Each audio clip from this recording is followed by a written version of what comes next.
expresar mi satisfacción de estar presente en este salón para contribuir en algo con los conocimientos que seguramente ustedes tienen en expectativa con motivo de este diplomado. Muchas veces creemos de que solo la capital es el lugar donde se cultiva este tipo de certámenes. Esto me demuestra que también en nuestras provincias se desarrollan los diplomados. Por ello siento una satisfacción de colaborar con ustedes al venir a la ciudad de Chiclayo y seguramente seguiré siguiendo para contribuir con nuestra cultura jurídica. He escogido un tema a veces un poco extraño, a veces de poco manejo por muchos profesionales nuestros, pero de bastante utilidad. Es el recurso de casación. Seguramente los que ya se han formado, los que son profesionales, o los que ya están para terminar, tienen alguna idea de lo que constituye la casación como un medio impugnatorio incorporado dentro de nuestro ordenamiento. El Perú ha sido el último país latinoamericano en incorporar el recurso de casación dentro de sus medios impugnatorios. Ya tenían otros países vecinos como Bolivia, Chile, Ecuador, Colombia, ni hablar, mientras el Perú todavía no tenía. En 1993 se dio el Código Procesal Civil, estableciéndose, entre otros, el recurso de casación. Pero para tener una idea de cómo se gestó la casación, habría que hacer una alusión a los orígenes remotos de la casación en la Revolución Francesa. ¿Qué ocurrió en la Revolución Francesa? Ustedes saben, la Revolución Francesa propició, entre otros puntos, la clásica división de los tres poderes del Estado. Y dentro de esa tarea se propiciaba de que el Poder Judicial no debía de invadir facultades del Poder Legislativo. Esa era una de las metas de la Revolución. A tal punto que en materia justiciable se estableció un organismo político, no un organismo judicial, sino un organismo político para que controlara la aplicación del derecho sustantivo de aquel entonces por nuestros jueces. Entonces, ¿qué pasaba cuando el poder judicial se excedía en la interpretación de las normas o en la aplicación de las normas al ejercitar su función jurisdiccional? Entonces, este organismo político casaba la resolución venezolana y ordenaba que se emitan nuevas decisiones.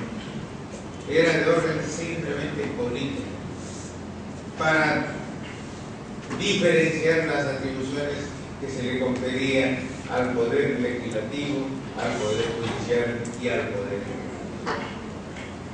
¿Qué es lo que ha ocurrido con el devenir de la historia en la parte occidental donde nos ubicamos nosotros? Se ha establecido de que ese control casatorio no debe realizarse por una entidad política, sino por las llamadas ahora, en nuestros tiempos, las Cortes de Casación. Nuestra Corte Suprema, en el fondo y en verdad, es una Corte de Casación. Ya con el tiempo vamos a acostumbrarnos a hablar la Corte de Casación, no decir la Corte Suprema como decimos ahora, la Corte de Casación, porque la casación se ha establecido ya en nuestro medio en todas las áreas del derecho. Tenemos casación en materia civil, tenemos casación en materia penal, tenemos casación en materia laboral, tenemos casación en asuntos contenciosos administrativos. Por consiguiente, la Corte Suprema va a tener la función casatoria en todas las áreas del derecho. Excepcionalmente conocerán de otros asuntos, pero esa va a ser, en el fondo, la tarea de la Corte Suprema, la casación, la Corte de Casación. Hoy hablamos de la Corte de Casación y de las salas casatorias en lo civil, en lo penal, en lo laboral, etc. Existe nuestro vecino del norte, en Ecuador, hay una sola ley, con excepción de la penal, por supuesto, regula la casación. O sea, está más unificada la casación en su regulación legislativa. Lo mismo ocurre en Uruguay, es una sola legislación que regula la casación.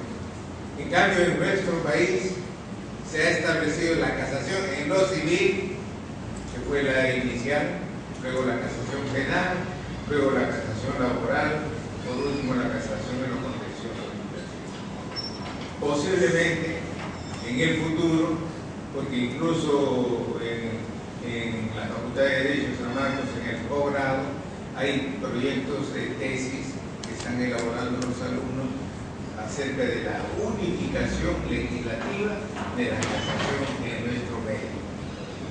Puede ser que contribuya en el futuro para que se unifique, porque al fin y al cabo hay una serie de aspectos de la casación en los distintos ordenamientos que perfectamente pueden unificarse. Pues hablar de una sola ley que regule la casación de la casación. Por ejemplo, la casación tiene por finalidad la correcta aplicación del derecho objetivo en todas las áreas, no solamente en lo civil, sino en todas las áreas. Evitar la aplicación indebida del derecho objetivo al decidir las causas, en todas las áreas del derecho, etc. Así, por el estilo, en todas las áreas del derecho existen estos objetivos que tiene el recurso de casación.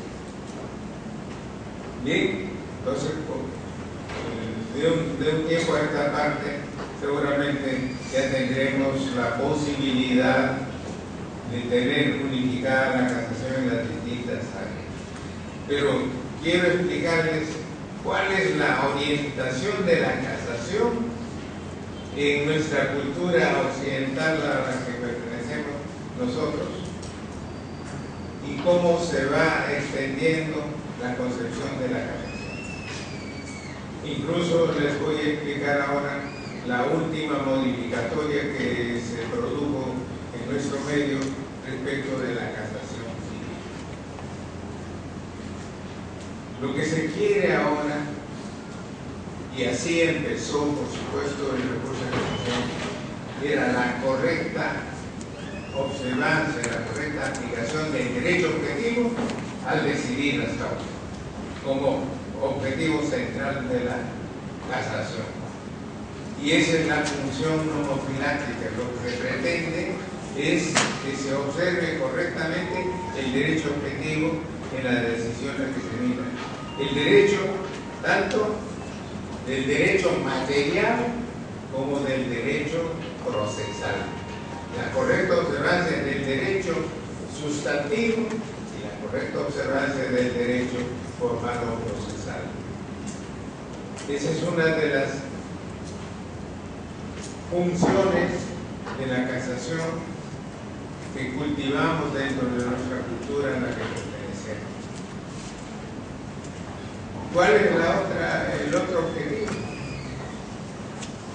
El otro objetivo que persigue nuestra casación es la unificación de los criterios de decisión, la unificación de nuestra jurisprudencia. Ustedes habrán advertido que a veces se emiten por nuestros tribunales distintas decisiones sobre casos similares. Eso importa en el fondo incluso una especie de discriminación en las decisiones que emiten nuestros tribunales. Por consiguiente, la casación lo que persigue es, como otro objetivo, es la unificación de los criterios de decisión en casos similares o análogos. Y eso es lo que hacen nuestros tribunales. Pero desgraciadamente, en nuestro medio, en el Perú, nuestra Corte de Casación rigurosamente no observa esto. O sea, no se publicita. Si ustedes entran a la página web del Poder Judicial, no van a encontrar decisiones unificadas, diferente a lo que viene ocurriendo con el Tribunal Constitucional. En el Tribunal Constitucional, por lo menos, en primer lugar, se publican aquellas decisiones o resoluciones o sentencias en donde se establecen, por ejemplo, los presentes vinculantes. Entonces, eso sirve para orientar un criterio de decisión. Ya se van publicando incluso casos similares para la unificación de estos criterios de decisión. En la Corte Suprema, desgraciadamente, no ocurre eso. Si ustedes entran a la página web del Poder Judicial, van a advertir de algunas salas, de las salas civiles en concreto, se dice por ahora no tenemos todavía ninguna información que proporcionar, lo que significa que no están cumpliendo nuestra tarea, porque ahora, conforme a la modificatoria de la casación civil en nuestro medio, se ha establecido dos funciones: la adecuada aplicación del derecho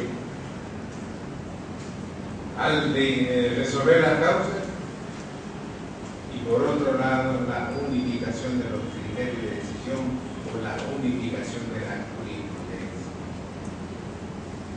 Bien, ¿qué ocurría antes de la modificatoria que se produjo en 2009? Nuestro Código Procesal Civil establecía claramente cuáles eran las causales que podíamos invocar para impugnar las resoluciones que emitían en segunda instancia las Cortes Superiores para lograr su modificatoria en vía de casación. En cuanto al derecho material o sustantivo, la primera causal que teníamos regulada por nuestra ley o por nuestro Código Procesal Civil era la indebida aplicación del derecho objetivo. Entonces invocábamos como causal de nuestro recurso de casación cuando planteamos el medio impugnatorio la indebida aplicación. ¿Qué era la indebida aplicación? La aplicación de una norma impertinente al caso concreto. Entonces claramente teníamos previsto esa causal para plantear el recurso de casación. Luego teníamos otra: la errónea interpretación de la norma al aplicar al caso concreto. Era otra de las causales que podíamos invocar. Luego, por ejemplo, teníamos la no aplicación de una norma sustantiva para dirimir una controversia. Era otra causal, otra motivación que podíamos invocar perfectamente a plantear el recurso. O luego teníamos la otra motivación que tenía que ver con la aplicación de alguna norma de rango legal contraria a la Constitución política del Estado. Entonces había casos en los cuales los jueces, no obstante la contradicción, aplicaban la ley y no preferían la aplicación de la Constitución política. Esa era otra causa de orden sustantivo. Y por otro lado, existía la infracción de aquellas normas que garantizan el derecho al debido proceso o aquellas normas que regulaban la formalidad para la eficacia de los actos procesales que se producen en los litigios. Así estaban reguladas las causales del recurso de casación. Pero ¿qué ocurre con la modificación?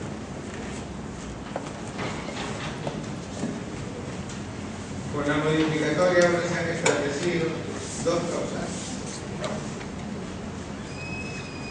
que en esencia no ha variado de modo contundente. Por un lado, tenemos la infracción normativa, dice el código. Entonces, se puede invocar cuando ahora planteamos un recurso de casación, en primer lugar, la infracción normativa. Entonces, ¿qué ocurre cuando ahora se plantea un recurso de casación? Decimos, planteo el recurso invocando la infracción normativa que ha ocurrido en la decisión emitida en segunda instancia. Pero hay que describir en qué consiste la infracción normativa. Entonces, recurrimos a la argumentación que regulaba anteriormente nuestro código. Entonces, por ejemplo, podría yo plantear el recurso ahora diciendo, señor, al emitir la sentencia correspondiente por la sala superior, se ha infringido tal precepto legal, consistente en haberse interpretado erróneamente, por ejemplo. Podría perfectamente invocarse. Entonces, ¿qué ha ocurrido ahora? De que se ha buscado una causal genérica que es la infracción normativa, pero hay que describir en qué consiste la infracción normativa. Entonces hay que describir la infracción normativa que haya afectado la decisión materia de la resolución objeto de la información. Nuestros señores abogados, cuando plantean el recurso, tienen que describir la causal, indicando primero en qué consiste la infracción normativa y cuál sería la norma que se hubiera implicado.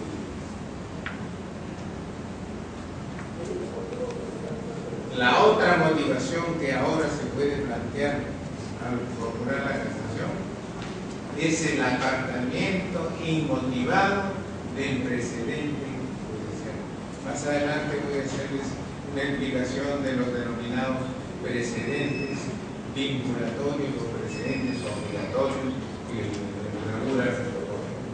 Entonces, pero esa es la otra motivación que se puede plantear. Entonces, ahora yo puedo plantear mi recurso de casación denunciando de que la sala superior correspondiente ha emitido su decisión, ha emitido su sentencia, apartándose de tal o cual precedente vinculante.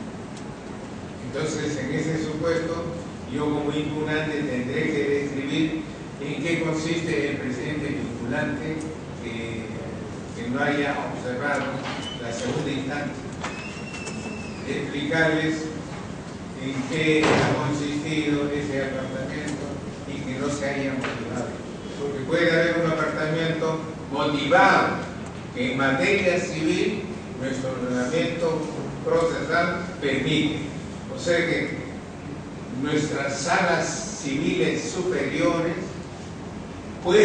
están autorizados por el código, apartarse del precedente vinculante que se hubiera establecido por la Corte de Casación. Motivadamente es factible que se aparten. En cambio, si se apartan inmotivadamente, entonces perfectamente se puede plantear el recurso de casación y que tendría posiblemente la acogida.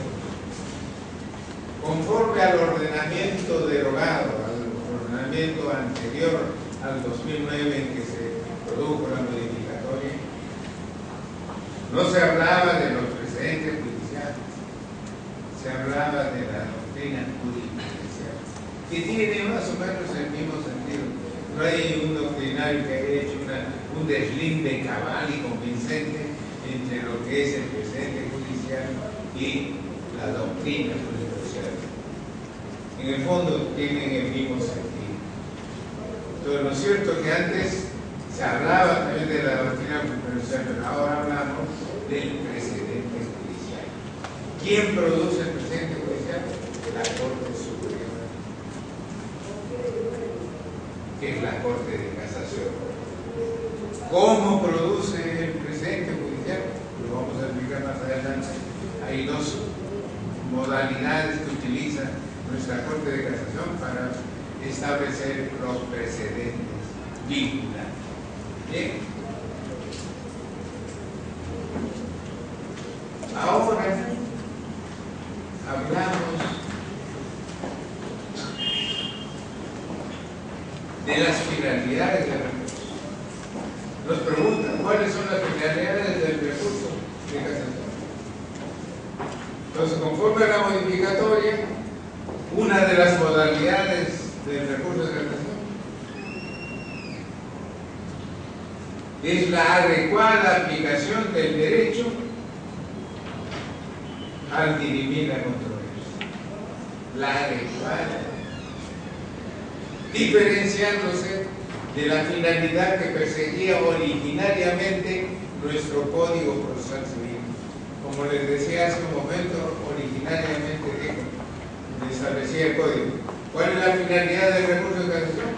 La correcta aplicación e interpretación del derecho objetivo. Ahora, ¿cuál es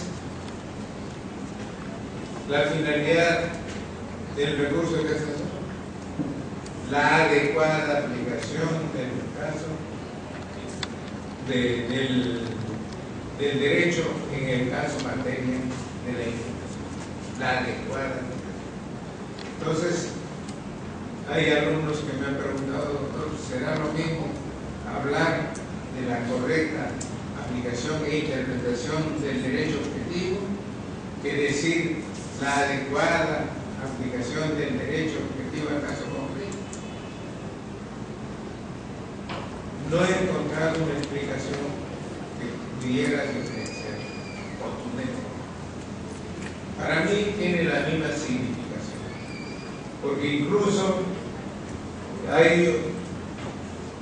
cuando se dio la modificatoria del Código Procesal Civil en materia casatoria, hubo un dictamen que produjo el Congreso,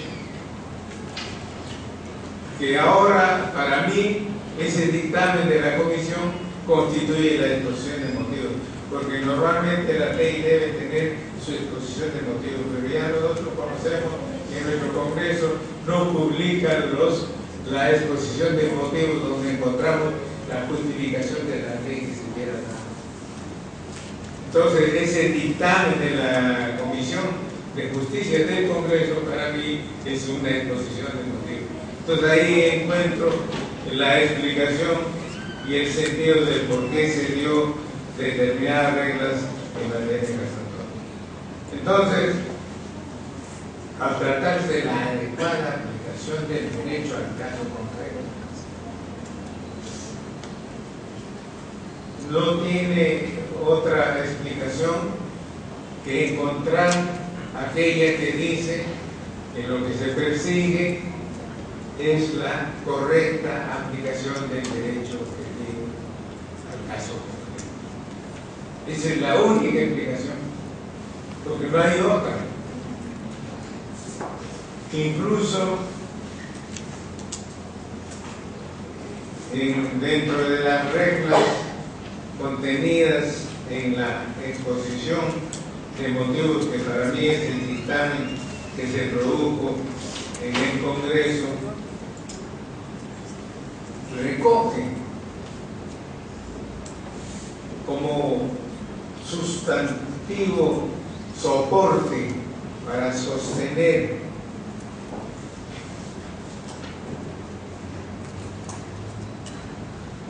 de que la admisión de la casación es la correcta observancia y aplicación del derecho objetivo al caso concreto, estaría en la tarea que tiene la sala casatoria en determinar la regla pertinente para su aplicación a los determinados asuntos que llegan a las manos de la Corte de Casación. Entonces, resumiendo este punto, podríamos sostener válidamente que cuando ahora se dice que es finalidad del recurso de casación la adecuada aplicación del derecho objetivo al caso concreto, debemos entender Lo que sí sigue manteniendo el criterio primigenio de que la casación tiene por finalidad la correcta observancia y aplicación del derecho en caso concreto. Ahora, seguramente de la lectura que ustedes pueden tener de los libros que tratan sobre la casación, existe una discusión si la casación tiene que ver con las pruebas o no tiene que ver con las pruebas. Seguramente sus profesores les hayan planteado este problema. Muchos decimos que la casación nada tiene que ver con los medios probatorios ni con los hechos. La casación tiene que ver con el derecho. Pero ¿qué ocurre en determinados casos? Puede ocurrir de que al examinar la sala superior o el juez de primera instancia, al examinar el proceso y al analizar los hechos, se equivoque en la calificación jurídica de los hechos. Y esa equivocación los conduce a aplicar el derecho que no corresponde al caso. Fíjense. O sea que no hay una infracción, digamos, directa al no aplicar el derecho que corresponde, sino que es conducido a ese punto cuando hay un error en la calificación jurídica de los hechos para luego determinar qué norma es aplicable al caso. Esta es una forma indirecta de infringir el derecho objetivo y que en muchos de los casos en nuestro medio ha dado lugar al control casatorio. Y lo que quiero remarcarles también es, en casación se habla de la denuncia casatoria y del remedio que la casación produce. Cuando nosotros planteamos el recurso de casación, denunciamos de que la decisión correspondiente que impugnamos está afecto de tal o cual motivación fijada por la ley. Y cuando planteamos la casación, lo que en el fondo estamos planteando es que se corrijan los errores que se hubieran producido al emitirse la decisión.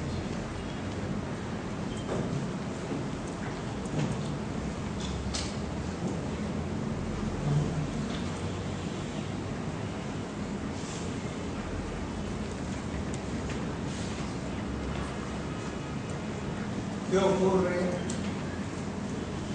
con la otra finalidad del recurso de casación? La otra finalidad, les decía hace un momento, es la unificación de los criterios de decisión en nuestra sala casada, en nuestra corte casada. La unificación de los criterios de decisión.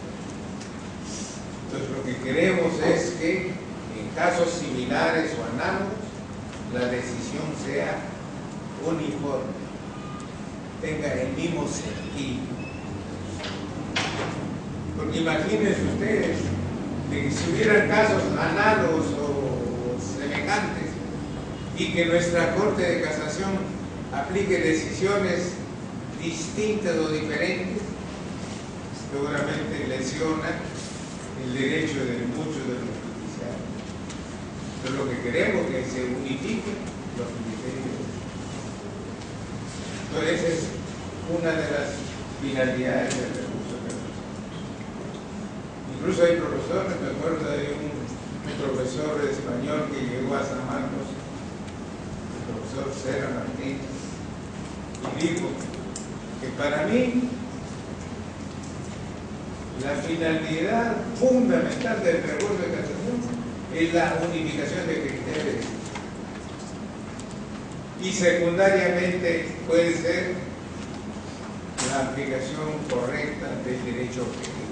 Pero la finalidad fundamental y esencial es la unificación de los criterios. Esa es la función de la casación. Si revisamos el Código de Procedimientos Civiles de Colombia, encontraremos que esa es su finalidad fundamental del recurso de casación, la unificación de los criterios de decisión. También si recurrimos a Panamá, revisamos su legislación, esa es la financiación. En cambio, en el caso nuestro, con la modificatoria que se propuso, le repito, la adecuada aplicación del derecho objetivo a casos. Entonces, ¿qué ocurre? De acuerdo a nuestro ordenamiento jurídico, hay dos mecanismos mediante los cuales la Corte de Casación produce los denominados precedentes vinculantes. Uno, el artículo 22 de la Ley Orgánica del Poder Judicial prevé que las salas supremas trimestralmente publiquen, ordenen la publicación de aquellas ejecutorias que emitan, estableciendo principios jurisprudenciales de obligatorio cumplimiento, por supuesto, por todas las instancias judiciales. Ese es un mecanismo para producir un precedente judicial. Y el otro mecanismo es mediante los plenos casatorios. Nuestro Código Procesal Civil prevé la posibilidad de que la Corte Suprema produzca los precedentes judiciales convocándose a los plenos casatorios. Desgraciadamente, ya nuestro Código Procesal Civil va a tener 30 años y solo se han producido 3 plenos casatorios. Solo se han producido 3 plenos casatorios. No obstante que hay infinidad de temas que perfectamente pueden dar lugar a los plenos casatorios correspondientes. Porque si revisamos nuestras ejecutorias que produce la Corte Suprema, encontramos muchos casos en donde, no obstante que el tema jurídico es semejante, sin embargo han imprimido criterios de decisión diversos. Entonces ahí tenemos los dos mecanismos para producir los precedentes judiciales. Entonces, ¿quiénes producen los precedentes judiciales? La Corte Suprema, que ahora denominamos la Corte de Casación. De observancia por todas las instancias judiciales a nivel nacional. Bien. El Código Procesal Civil dice que una de las causales que se puede invocar para plantear el recurso de casación es cuando la sala casatoria no haya fundamentado el apartamiento de un precedente judicial. Les explicaba hace un momento. Entonces ustedes perfectamente pueden denunciar la casación correspondiente diciendo: señor, la sala superior se ha apartado del precedente fijado en tal decisión de la Corte casatoria, pero no ha fundamentado el apartamiento. Por consiguiente, planteo el recurso de casación. De paso, todavía no hay ninguna sentencia de nuestra Corte Suprema que haya declarado fundado un recurso de casación con esta última causal, el apartamiento inmotivado del presente.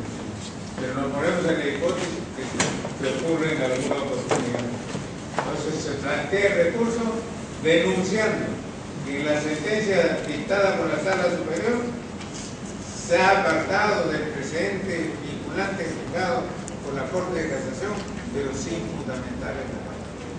Lo que significa que motivadamente se puede apartar, motivadamente, pero si es inmotivado el apartamiento, se puede denunciar casatorio.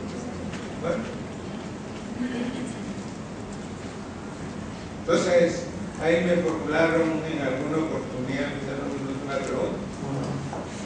Doctor, perfecto, estamos hablando del precedente establecido por la Corte Suprema. ¿Y qué ocurre cuando el precedente ha sido fijado por el Tribunal Constitucional? Porque el Tribunal Constitucional establece precedentes vinculantes.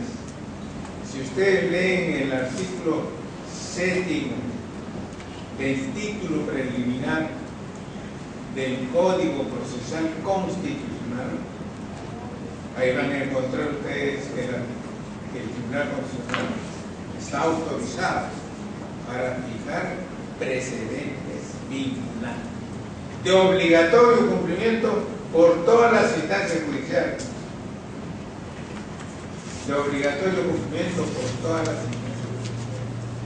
Entonces, ¿qué pasaría si una sentencia de una sala civil superior correspondiente se aparta de ese precedente fijado por el Tribunal Nacional? Podrá denunciarse casatoriamente en la vía civil.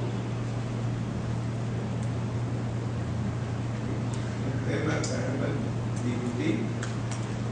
Hasta ahora, por supuesto, no se ha producido en concreto, pero podría producirse. La sentencia será materia de casación, podría casarse por haberse apartado inmotivadamente de ese precedente del Tribunal Nacional, como ocurre en el área netamente del Poder Judicial.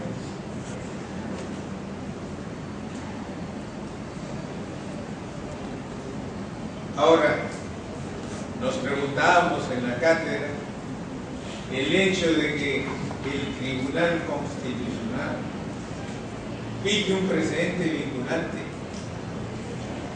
con la calidad de obligatorio cumplimiento de ese precedente judicial, no importará ejercer una función legislativa. Y si eso importa, actuar legislativamente por el Tribunal Constitucional, no se trataría de la invasión de facultades que tiene el legislativo, no así el tribunal. Bueno, como comprenderán, se suscitó una discusión sobre el tema.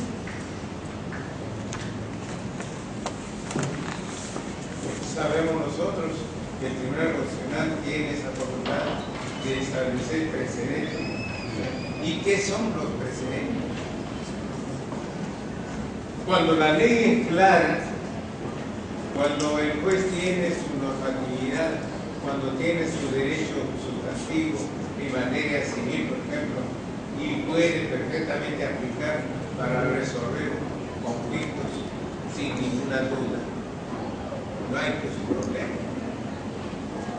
El problema es cuando se presentan asuntos en los cuales, por ejemplo, no hay una norma clara aplicable para dirimir esa controversia. Hay casos en los cuales el juez no sabe qué norma aplicar para dirimir la controversia. Tiene dudas. Y como por ahí hay una norma que dice que los jueces no pueden dejar terminar justicia por deficiencia de la ley y en todo caso deben aplicar los principios generales del derecho, y dentro de esos principios los principios del derecho humano, está obligado a resolver. Y a veces hay supuestos en los cuales la ley es oscura, la ley es compleja, la ley es dudosa. ¿Y cómo resuelve? Entonces en esos supuestos se dice, y así se ha aplicado, tiene importancia los precedentes que fijan por su lado la Corte Suprema y por su lado el Tribunal Constitucional. Fijan los precedentes que van a servir de criterio de decisión para casos similares a que se han presentado.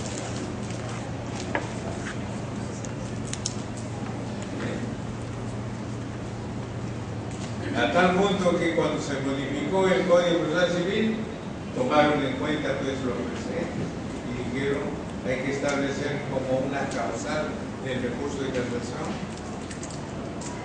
un tema que tenga vinculación con lo presente. En materia penal, una de las causales que regula el Código Procesal Penal es no observar los precedentes que fija la Corte Suprema y el Tribunal Constitucional. En cambio, en materia civil se toma como motivación de la casación la no observancia, y esa no observancia inmotivadamente. En otras palabras, en materia civil se puede denunciar casatoriamente el apartamiento del presente, pero sin motivación alguna. Si la sala civil se ha apartado inmotivadamente, es viable el recurso.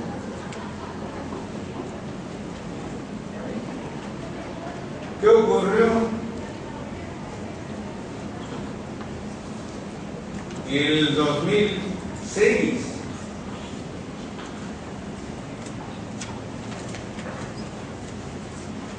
el 2004 se dio el Código Procesal Constitucional, y dentro de las reglas que fijaba ese código, como les dije hace un momento, era de que el Tribunal Constitucional podía fijar precedentes vinculantes y obligatorios. En efecto, entonces el tribunal empezó a producir precedentes vinculantes. Acá tengo anotado las primeras sentencias del Tribunal Constitucional donde fijaba precedentes vinculantes. Hay una, el 0206 del 2005,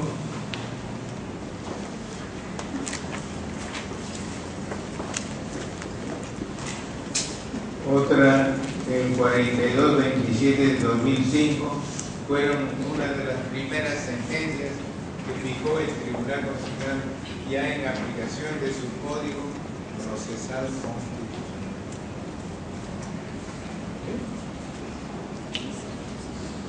Entonces era una novedad, yo integraba el Poder Judicial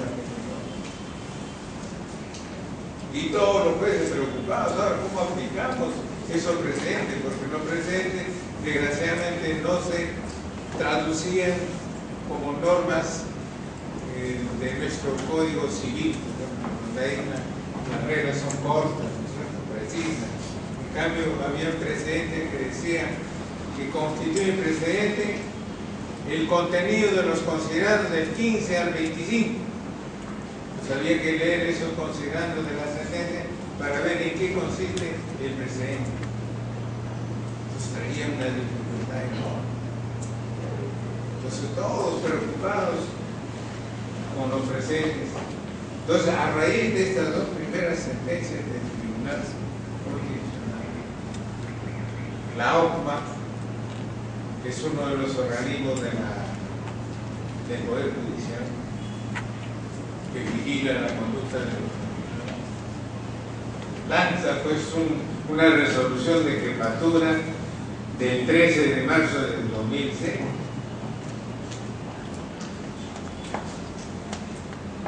en donde en su parte resolutiva, la OCMA, aquel entonces dirigido por el doctor Francisco Tábara Córdoba, en su parte resolutiva, dice lo siguiente: se resuelve, primero, tiene que ver con los precedentes,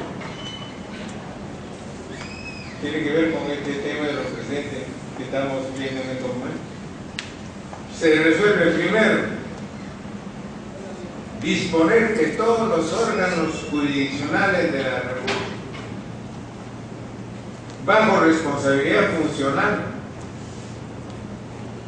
den cabal cumplimiento a los precedentes vinculantes señalados por el Tribunal Constitucional en sus sentencias dictadas en los expedientes número 0206, número 4227, que hace un momento les que se refiere a la sentencia presidente, publicada los días 22 de diciembre de 2005 y 15 de febrero de 2006, respectivamente, así como en otras materias que tienen el mismo efecto normativo ya fijado o positado. Entonces dispone que todos los organismos gobernantes den cabal cumplimiento. En otras palabras, observen ustedes el precedente que hemos fijado en esa sentencia y apliquen a los casos concretos que ustedes tienen que resolver. Ese era el mandato de la norma. En cumplimiento del artículo 7 del artículo preliminar del Código Penal. Segundo, la segunda es disponer bajo responsabilidad funcional, no sé qué combinaba a los jueces de toda la República, que los presidentes de las Cortes Superiores de Justicia de la República están en la obligación de velar por el cumplimiento de dicho precedente vinculante, debiendo adoptar las correctivas del caso en sus condiciones de jefes de las ODIGMAS al tomar el conocimiento de las infracciones en las que hubieran incurrido los órganos jurisdiccionales respecto a los casos en que deben aplicar los citados precedentes. Como ven ustedes, obligaron la OMS a que todos nuestros jueces, se entiende, todas las instancias, incluyendo la Corte Suprema, tenían que observar los precedentes vinculantes fijados en esa sentencia al resolver causas que tenían que vivir.